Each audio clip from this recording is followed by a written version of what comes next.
In today's video, I'm going to teach you how to add number columns in Glide. If you need to track quantities, prices, scores, or any numeric values in your Glide app, adding a number column is the cleanest way to do it. Let's walk through it together so you know exactly where to click and what each option means. First, open Glide in your browser. If you aren't already signed in, go ahead and sign in to your account so you can access your projects. Once you're in, choose the project you want to edit from your dashboard. This opens the app builder where we'll make the change. At the top of the builder, open the data section. This is where all of your tables and columns live. On the left, select the specific table you want to edit. It might be something like products, orders, or users. Just pick the one where you want to store your numbers. Now, look for the button that says plus new column and click it. A panel will open so you can define your new column. Start by entering a clear, descriptive name. Good names make your data easier to manage later.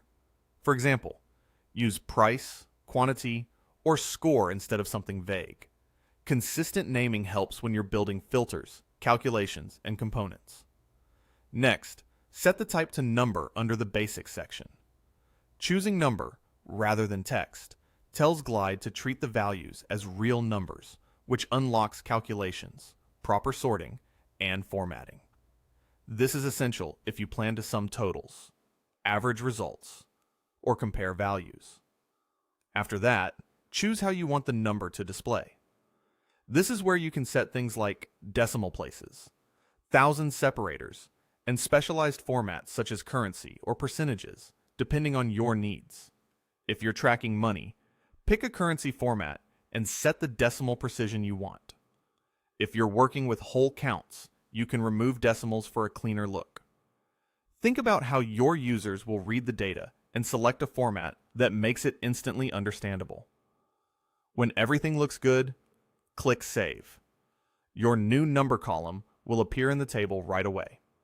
From here, you can start entering values manually, or connect it to components and actions in your app so users can create, update, or calculate with those numbers confidently.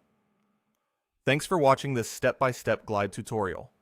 If you found this helpful, make sure to like the video, leave a comment below, and subscribe to the channel for more tutorials and walkthroughs. See you in the next video. See you in the emotes.